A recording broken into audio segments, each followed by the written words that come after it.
અમદાવાદમાં one nation one ઇલેક્શનને લઈને એક કાર્યક્રમનું આયોજન કરવામાં આવ્યું હતું, જેમાં વિવિધ ચૂંટણીઓમાં થતા ખર્ચ અને સમયના બચાવને લઈને વિસ્તૃત ચર્ચા કરવામાં આવી હતી। ત્યારે આ યોજાયેલા કાર્યક્રમમાં પૂર્વ ચીફ ઇલેક્શન કમિશનર તેમજ એડવોકેટ વિજય શર્મા સહિતના લોકો હાજર રહ્યા હતા। અમદાવાદમાં વન નેશન વન ઇલેક્શનને લઈ એક જાગૃતિ માટેનો કાર્યક્રમ યોજવામાં આવ્યો હતો। ત્યારે શહેરમાં આવેલ ઠાકોરભાઈ દેસાઈ હોલ ખાતે આ કાર્યક્રમનું આયોજન કરવામાં આવ્યું હતું, જેમાં lawyer for one nation one ઇલેક્શનના કાર્યક્રમની theme impact of one nation one election on the society એટલે કે એક રાષ્ટ્ર એક ચુનાવ એક સોસાયટીની થીમ પર આ કાર્યક્રમ યોજવામાં આવ્યો હતો। વન નેશન વન ઇલેક્શન બહુ જરૂરી છે। પહેલે આઝાદી પછી ઘણા 2 દાયકા સુધી તો વન નેશન વન ઇલેક્શન અમલમાં હતા જ। 57, 52, 57, 62 પછી બધા ઇલેક્શન્સ એક સાથે જ આખા દેશમાં યોજાતા હતા। પછી 60 અને 70ના દાયકામાં રાજકીય સ્થિરતાને કારણ આમાં બંને જુદા જુદા પડી ગયા।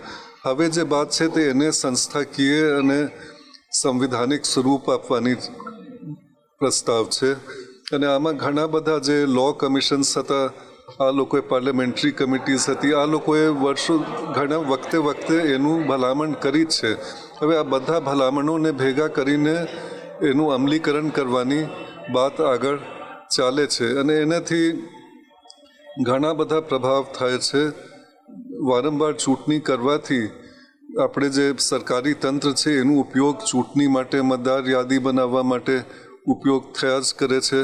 એને ડુપ્લિકેશન થાય છે, એનો 2 વખત આ કામગીરી કરવી પડે છે અને સ્થાનિક સ્વરાજની ચૂંટણીઓ સાથે લઈએ તો 3 થી 4 વખત આ કામગીરી 5 વર્ષમાં કરવી પડે છે। એનાથી અર્થતંત્ર ઉપર અસર પડે છે।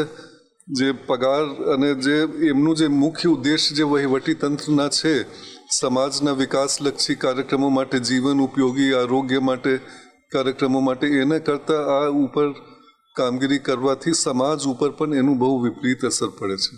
વન નેશન વન ઇલેક્શન ખરેખર તો ડિસ્ટરપ્ટેડ ઓલરેડી જે સિસ્ટમ હતી એને પાટા પર લાવવાની વાત છે અને મારા હિસાબે વન નેશન વન ઇલેક્શન તો આટલું મોડું કેમ થાય છે મને નવાઈ લાગે છે। ખરેખર તો દેશને જો તમારે પ્રગતિના પંથે લઈ જવી હોય અને જો એને તમારે વ્યવસ્થિત રીતે એનું વિકાસ કાર્ય થતા કરવા હોય તો તમારે વન નેશન વન ઇલેક્શન વગર છૂટકો છે જ નહીં।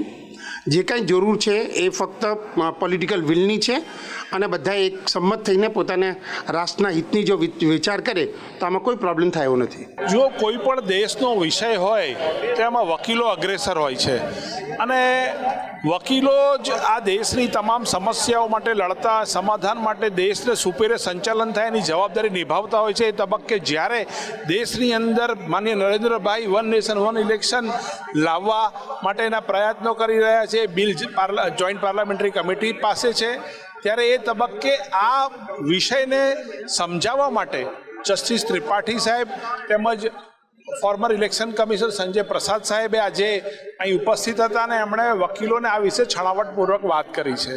આ દેશને વિકસિત ભારત બનાવવું હશે તો એ તરફ આપણે ખૂબ જે પણ મોટા પડકારો છે એ પૈકીનો મોટો પડકાર એ આ વારંવાર ચૂંટણીના ચક્રાવાતમાં ફસાતી પ્રજા છે, એને એમાંથી બહાર કાઢવી પડશે અને વિકસિત ભારત તરફનું પ્રયાણ એટલે વન નેશન વન ઇલેક્શન। દેશમાં વિવિધ ચૂંટણી દરમિયાન કરવામાં આવતો ખર્ચ અને સમયનો બચાવ કરવા માટે કેટલું જરૂરી છે તેના વિશે વિસ્તૃત ચર્ચાઓ કરવામાં આવી હતી। ત્યારે યોજાયેલા આ કાર્યક્રમમાં ગુજરાતભરના જાણીતા વકીલો મોટી સંખ્યામાં હાજર રહ્યા હતા। મુખ્ય અતિથિ તરીકે ગુજરાત હાઈકોર્ટના રિટાયર્ડ જજ રવિકુમાર ત્રિપાઠી, જે ગુજરાત હાઈકોર્ટના પૂર્વ ચેરમેન રહી ચૂક્યા છે, તેમજ ગુજરાત રાજ્ય પૂર્વ chief election commission retired IAS Sanjay પ્રસાદ મુખ્ય અતિથિ તરીકે ખાસ ઉપસ્થિત રહ્યા હતા। આ સિવાય ડોક્ટર અનિલ પટેલ અને એડવોકેટ વિજય શર્મા પણ ખાસ હાજર રહ્યા હતા। બ્યુરો રિપોર્ટ, મંતવ્ય ન્યૂઝ।